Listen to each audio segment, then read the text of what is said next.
¿Qué tal? ¿Cómo están? Yo soy feliz cada vez que me reencuentro con ustedes, sea la mañana, sea la tarde, no importa la hora que sea.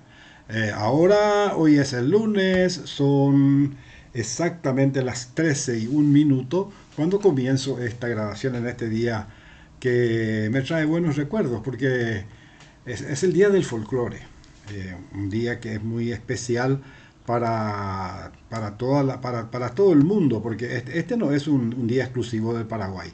Este es un día internacional del folclore que fue fijado por la UNESCO hace muchos años ya y que tiene su pequeña historia. Pero les recuerdo, estamos en Pantallazos Deportivos, este programa ideado por José María Troche para todos ustedes y que se difunde a través de los auspicios de Yerba Mate Carayá, de Ferribus y de Panambí Saludable. Bueno, y lo que le decía, quiero hacer un mezclar, si se puede decir eso, si se puede hacer, no sé exactamente cómo sería, pero sí, recordar un poco en este momento, no solamente al deporte, sino que también al folclore y a los folcloristas, que en el campo deportivo han habido muchos que han cultivado la música fundamentalmente, que es una de las bases fundamentales del folclore en nuestro país. Cada 22 de agosto se conmemora el Día del Folclore en la fecha que se celebran las costumbres y tradiciones de los pueblos, de todos los pueblos. 30 países firmaron en Buenos Aires hace muchos años la declaración de este día como Día Internacional del Folclore. ¿Qué es lo que es el folclore? Es la herencia cultural que identifica a un pueblo y que es transmitida de generación en generación e incluye conocimientos espirituales y materiales que tienen que ver con nuestra vida en este mundo a través de la historia. Forman parte del folclore paraguayo, para hablar solamente de nosotros, ¿verdad? El famoso caso Ñemombeú, como la historia de los cuentos de Perurimá, por ejemplo. El arpa paraguaya, que no fue un invento de los paraguayos, sino que fue una adaptación del arpa española a la modalidad de difusión y de música que usamos los paraguayos desde hace mucho tiempo. Los mitos y las leyendas, como el mito, la leyenda del Yacyrateré, del Luisón, las comidas típicas, el tereré, la medicina natural, el poañaná, la artesanía, las danzas, la música y el ñenga, que son, digamos, que los atributos que manejan de cierto modo lo que para nosotros y para todos es el folclore. Bueno, y les decía, fútbol y folclore, o fútbol y música en este caso, porque no todos hacían música folclórica ni mucho menos, se llevan muy bien de la mano en el Paraguay. Yo recuerdo, por ejemplo, a aquel famoso futbolista que comenzó en Presidente Hayes, que brilló en Olimpia, en las selecciones, que jugó en el exterior, y que fue un extraordinario requintista también, que se llama, si vive todavía, tendrá unos 86, 87 años actualmente, Antonio González, aquel que jugaba en el Olimpia jugando de interior izquierdo en la época de Aurelio González del pentacampeonato, que jugó en la selección Paraguay las eliminatorias para el Mundial de México, el sudamericano del 67, en fin, fue además un músico profesional, porque a través de acompañar a su esposa, en aquel tiempo ya lejano de los años 50, 60, que era bailarina, le acompañaba a sus giras y allí demostró sus dotes de guitarrista y finalmente terminó contratado o uniéndose al dúo Pérez y Pérez, formado por los hermanos Lorenzo y Andrés Pérez. Lorenzo ya falleció, Andrés vive todavía, e incluso hizo una gira por Europa y por el norte del continente. De manera que no es el único caso, ni mucho menos. Antes que él, había un backcentro de Luque, creo que era, y de Guaraní también, que se llamaba Pedro Nardelli, que fue backcentro del Sportivo Luqueño en la época en que salió bicampeón del fútbol paraguayo, años 51 y 53, que se fue a jugar a Peñarol del Uruguay, y allí se siguió actuando en conjuntos, y tenía su conjunto y seguía actuando en las emisoras uruguayas a la par que jugaba al fútbol. Aquí se recuerda a Toñí Ifrán, Antonio Ifrán, el hermano menor de Eligio, que jugó primero en Luqueño, después vino a Cerro Porteño, de Eliseo Infrán, que fue un extraordinario número 8 del Guaraní de la época de oro, los que abrieron el paso a la gran generación de Guaraní del 66, de los 60. Y es Antonio Ifrán, el lateral izquierdo, el hermano de estos que acabo de nombrar, y es a quien lo conocimos como Toñí en nuestro tiempo de juventud, porque es nuestro contemporáneo. Después lo he visto a Jorge Adalberto Escobar guitarrear en las concentraciones y en los viajes que hacíamos con Cerro Porteño para la Copa Libertadores, para los amistosos, etcétera. Extraordinario ejecutante de la guitarra. Incluso al regreso de aquel partido que se jugó en La Paz, después de pasar aquellos días de concentración en el Alto Perú, mientras en un vuelo muy loco que hicieron los futbolistas paraguayos viniendo en el Electra C desde Arequipa hasta La Paz por los desfiladeros de la cordillera de los Andes, mientras todo el mundo se moría de miedo, él guitarreando tranquilamente, cantando con Ortiz Aquino. Una cosa. Después apareció Carlos Diarte.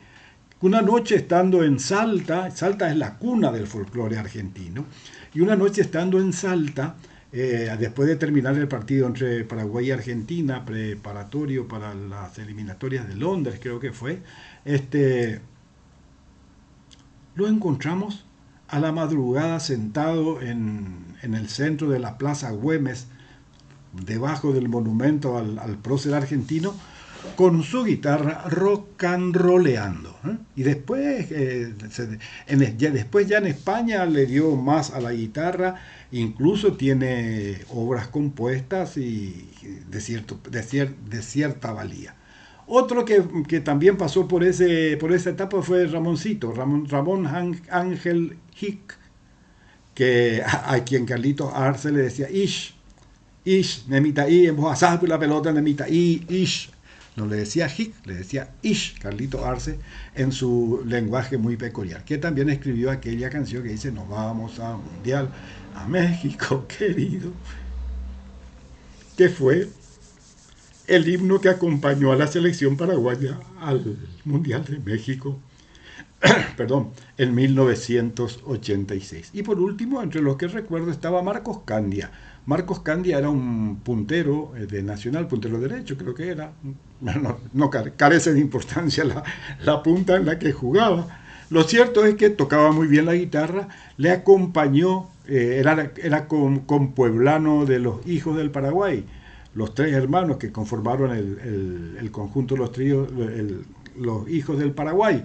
Y él se unió con ellos, y de San José de los Arroyos, eran todos arroyenses, de San José de los Arroyos, también formó parte de ese grupo como requintista. Después fue también célebre porque se hizo peluquero, y la muchachada y la gran hinchada del deporte acudía a su peluquería para ser tratados por Marcos Candia. De manera que el fútbol y el folclore y la música, más que el folclore, marchan muy unidos. Y esta es una linda oportunidad de rendir homenaje a todos aquellos que, haciendo del fútbol su profesión, supieron también darle alegría a sus amigos, a sus parientes y a mucho público extranjero, como en el caso de Antonio González, con su arte musical.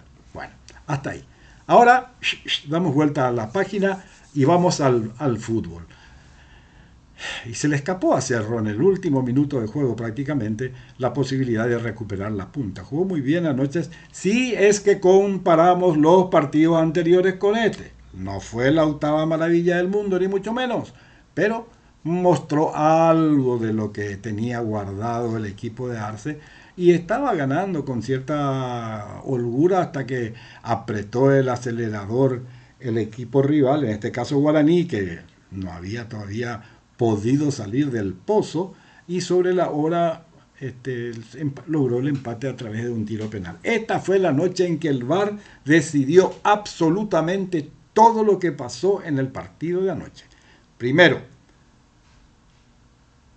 el gol que le anularon a Moreno Martins. O Moingemitaron o Ñanulacho Vilagol, pero no por culpa de él, por culpa de Enzo Jiménez, que estaba adelantado, le pilló el VAR más o menos por 0,5 milímetros, medio milímetro más o menos era no se notaba luego la diferencia entre las dos rayas que marcan ahí, estaban prácticamente encimadas.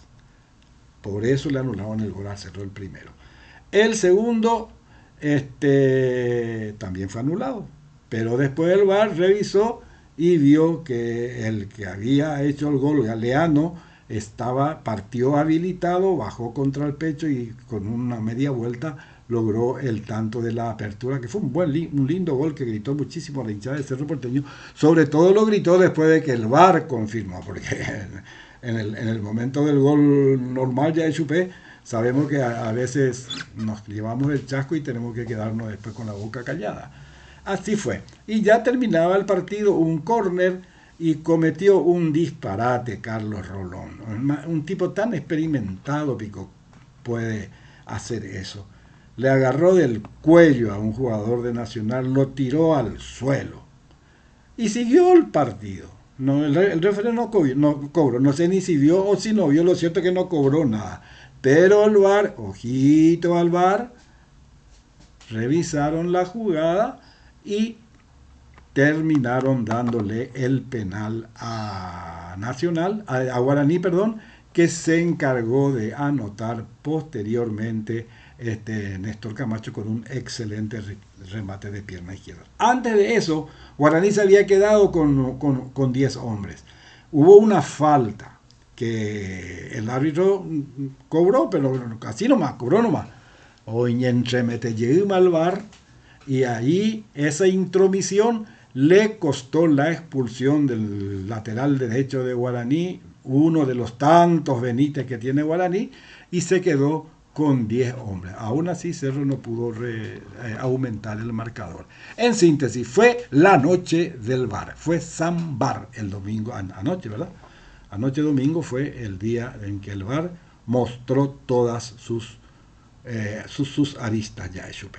Bueno, recordemos cuáles fueron los resultados. Resistencia le ganó 2-1 a Sportivo Ameliano. Para lo que ya pasó otra vez acá. Anínate, compañero cañero. Bueno, Resistencia le ganó 2-1 a Sportivo Ameliano. Sol de América 2-0 a los Guaí en su cancha de Villa Lisa. Olimpia se fue hasta Carendí, la antigua Carendí. Carendí se llama el estadio. Actualmente se llama General Caballero de Juan León Mallorquín. Le ganó Olimpia por 2-0 jugando bastante mejor que su adversario, ¿no? Nindo Pererey. El 12 de octubre en su casa volvió a caer frente a Tacuarí por 2-0 también. Después Nacional, otro que jugó en su cancha, cayó también frente a Libertad, también por 2-0. Y por último Guaraní y Cerro Porteño empataron 1-1. La tabla de posiciones nos dice, la tabla de posiciones, digo bien, ya chupé, Libertad y Olimpia tienen 15 puntos, son los nuevos líderes del campeonato. Desde que comenzó el campeonato hasta la fecha pasada, aún después de perder con Olimpia, Cerro Porteño mantuvo el liderazgo. Pudo haber continuado, repito, fue la desgracia del penal cometido por Carlos Rolón en el último minuto y que el VAR lo dio para Nacional. Entonces Cerro Porteño tiene 14, está en segundo lugar, Nacional se quedó con 12, Tacuarí subió a 11, Guaireña a 10, Ameliano, Resistencia y Sol de América tienen 9 puntos, Guaraní, General Caballero 6 y 12 de octubre de Itagua 3. Pero en el tema del promedio es otro pitopú el asunto, no es así tan sencillo como aparece acá. Si en este momento terminara el campeonato, los que descenderían son el General Caballero de León Mallorquín, que tiene 1 de promedio exacto, 1.000, y Ameliano, que tiene 0.965. Un poco más arriba está el 12 de octubre de Itagua, 1.061. Más arriba Sol de América, 1.132. Y Tacuarí en el quinto lugar, contando de abajo para arriba, con 137. Entre estos equipos, entre estos 5 equipos, están los 2 que van a descender a la división intermedia al término del campeonato. Cuando hablamos de fútbol, toda discusión es posible, pero si hablamos de yerba mate no hay nada que discutir, ya saben luego ustedes eso. Carayá es la mejor yerba paraguaya, yerba Carayá con sabor milenario y calidad certificada. Hablemos de la intermedia. Sportivo Trinidense no suelta la punta, derrotó 3-1 al Sportivo Iteño y se mantiene al tope de la clasificación del torneo de intermedia con 48 puntos en su haber. Es la fecha número 22, faltan 8 fechas para terminar el campeonato. El escolta Sportivo Luqueño también ganó y el tercero en discordia, San Lorenzo, cayó en Ciudad del Este y se quedó con 44 puntos. Estos fueron los resultados de la fecha 22. Pastoreo le ganó a River 2-1, Independiente 1-0 a 2 de mayo, Rubio Ñu venció 3-1 a Guaraní de Trinidad, 3 de febrero 2-1 a San Lorenzo, que por eso se quedó, si no tendría que estar a la altura del Sportivo Luqueño también con 47 puntos, pisándole los talones al líder que es Trinidense, que ganó anoche y que subió a 48 puntos. Pero sigamos. Fernando de la Mora goleó al Atlético Colegiales 5-1. Acá se dio un hecho curioso. Cambió su entrenador Teto Cristaldo, Ernesto Cristaldo, que fue jugador de la selección paraguaya que se clasificó vicecampeón olímpica en Atenas en 1990, en el 2004, en el 2004, y debutó dándole una paliza, enseñándole fútbol a los colegiales. Atirá le ganó 2-0 a Martín Ledesma de Capiatá. Santaní cayó en su cancha 1-0 frente a Sportivo Luqueño, por eso sigue ahí prendido en la punta. Y Trinidense le ganó 3-1 al Iteño para mantener el liderazgo. Mañana, martes, empieza a disputarse la 23ª fecha, resaltando los encuentros entre Trinidense y Santaní, San Lorenzo y Fernando de la Mora el jueves y Luqueño Atirá el viernes. Estos 3 equipos, así como están las cosas, Trinidense, San Lorenzo y Sportivo Luqueño, son los candidatos al ascenso. Ferribus pone a tu disposición una manera fácil y cómoda de cumplir tus necesidades de transporte, ya sea dentro de la ciudad como en el interior. Microbuses para 20 personas y la comodidad de transportes personales cómodos y seguros. Tus consultas al 0991-532-336. Primera B. Hablemos de la Primera B. Deportivo Recoleta mantiene la punta de la tabla de posiciones con 46 puntos. Hace un rato nomás, a las 12 terminó el partido, que empató 3-3 con Atlántida y sigue siendo el único invicto en los campeonatos que se juegan en la Asociación Paraguaya de Fútbol. El único. El anterior único que le acompañaba era Nacional hasta la fecha pasada, pero como perdió, se fue al mazo también y sigue siendo Deportivo Recoleta. No es ni Deportivo, es ya PUT PM. No es Deportivo Recoleta. Es Benjamín Acebal. Es cierto que empató Deportivo Recoleta, pero ya perdió antes con General Díaz. Entonces, repitiendo todo de nuevo, 46 puntos tiene Deportivo Recoleta, 44 Atlético Tembetaré, 43 24 de septiembre y General Díaz 41. De acá van a salir los 2 ascendidos. Y repito, Recoleta ya no es invicto. Me equivoqué, les mentí. Presidente Aya le ganó 2-1 al Empeño. Deportivo Capiatí 29 de septiembre le empataron 2-2. El 3 de febrero de la Chacarita le ganó 3-1 al 24 de septiembre. General Caballero de Ceballos Cue venció 1-0 a Fulgencio Yegros. Cristóbal Colón y 3 de noviembre del barrio ex presidente Stroessner 0-0 con el Cristóbal Colón. Olimpia de Itá 5-1 a Silvio Petirosi. Colón de Ñemby cayó 3-1 en su cancha frente a Tembetaré. Y Atlántida y Recoleta, repito, esta mañana a las 12 terminó el partido, empataron 3-3. Yerba Carayá tiene sabor a monte, procede de los yerbales vírgenes de Corpus Christi, en la cuenca del Alto Paraná. de donde son extraídas las hojas para ser procesadas con absoluto cuidado y modernos equipos. Por eso mantiene ese gusto tan especial que vale la pena probar. Tiene sabor a monte. Y este es el momento en recordarles que ustedes, si quieren participar con nosotros, pueden escribir al chat que tenemos adjunto a este video, pueden suscribirse a nuestro canal de YouTube y por supuesto que pueden hacer las consultas que quieran, las que les gusten, y nosotros gustosos también vamos a responder en la medida de nuestras posibilidades. Esto significa cuando tengamos el tiempo, el espacio suficiente como para responder, por un lado. Por otro lado, les invito también a compartir estos videos en sus redes de amigos. Y una última cosa, ¿alguno de ustedes tiene interés en representar, vender yerba carayá en la capital o en el departamento central? Escríbanme, yo les voy a dar las coordenadas para que podamos difundir este producto que es tan maravilloso, es tan bueno a toda la ciudadanía. Y además tiene, del sabor especial que tiene, ese sabor a monte, tiene también un precio muy especial, muy al alcance de todos. Así es que los que tengan interés o se dediquen a este tipo de negocio y quieran sumar a sus representadas o a sus ventas la yerba carayá, llámenme ya aquí al WhatsApp nomás directamente y vamos a facilitar la gestión. Y vamos a hablar de la primera C. Benjamín Acebal de Villa Hayes con 37 puntos, conserva su posición de líder y único invicto de los torneos de la Asociación Paraguaya de Fútbol. Ahora sí dije lo correcto. Los resultados de la fecha: Colonial le ganó 3-1 a Humaitá, Deportivo Pino Sá y Sport Colombia, se frenó acá el Sport Colombia, 2-2. 2-2 también Oriental y Valois Rivarola, ese fue el resultado de este partido.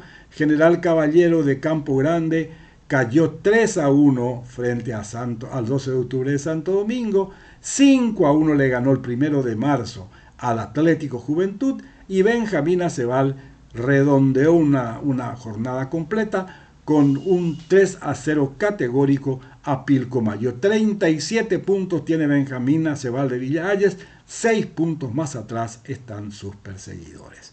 Ferribus pone a tu disposición una manera fácil y cómoda de cumplir tus necesidades de transporte, ya sea dentro de la capital como al interior o exterior del país. Hay microbuses para 20 personas y transportes personales cómodos y seguros. Consultas al 991-532-336. Bueno, el 31 de agosto que viene, de mayo ya iba a decir otra vez, la selección paraguaya tiene un partido amistoso contra la selección de México en la ciudad de Atlanta, en los Estados Unidos. Un partido que le va a servir a los mexicanos para ir afilando un poco más el equipo, ya que tienen un grupo muy complicado del cual tienen que participar. Este equipo, esta selección que es dirigida por Gerardo Tata Martino, un conocido nuestro, y que siempre que puede le hace un huequito a la selección paraguaya para que pueda participar. Como ustedes saben, la semana pasada ya se presentaron 24 jugadores a entrenar en lo que se dio a llamar un primer microciclo. Ahora va a haber otro segundo microciclo que se va a llevar a cabo entre mañana martes y el miércoles, donde los futbolistas estos y otros, no fue definida la lista todavía de quienes van a participar ahora, van a tomar parte del entrenamiento que dirigirá el cuerpo técnico que dirige el mellizo Barros Esqueloto. De aquí, por lo menos la mitad de los 24 van a formar parte de la delegación que viajará a Estados Unidos para este partido, porque los demás puestos serán cubiertos con jugadores de más experiencia, fundamentalmente los que juegan en México, porque en México esa es una fecha entre semana, no hay fútbol, se le da también el espacio a la selección, pero no así los que juegan en Estados Unidos, que están en pleno campeonato. Algunos pueden ser llamados y pueden ser, por ejemplo, los que están jugando en Atlanta, pueden ser cedidos y jugar con la selección ese partido frente a los mexicanos, pero no estamos seguros. De manera que hablar de qué equipo es el que va a enfrentar a México dentro de unos días, hoy es el 22, el 31, dentro de 9 días, qué equipo es el que va a enfrentar a México, pues no lo sabemos directamente. Y eso lo vamos a saber recién cuando termine este microciclo. Después se va a dar a conocer la nómina de jugadores y el domingo o el lunes después de los partidos del domingo, van a viajar los jugadores para jugar el miércoles 31 frente a la selección mexicana. Bueno, hasta aquí. Gracias por acompañarme y recuerden, suscríbanse, 1. 2. Comenten, pregunten, contáctense con nosotros. 3. Compartan estos videos con personas que ustedes crean que les va a salir y que les va a gustar. Y por último, el que quiera ser representante o vendedor de yerba mate Carayá, que me llame, que me avise y el negocio se pone en marcha. Gracias por acompañarme hasta aquí. Hasta nuestro próximo pantallazo deportivo, auspiciado por Yerba Carayá, Ferribus y Panambí Saludable. Hasta el próximo video. Gracias. Hasta entonces, si Dios quiere.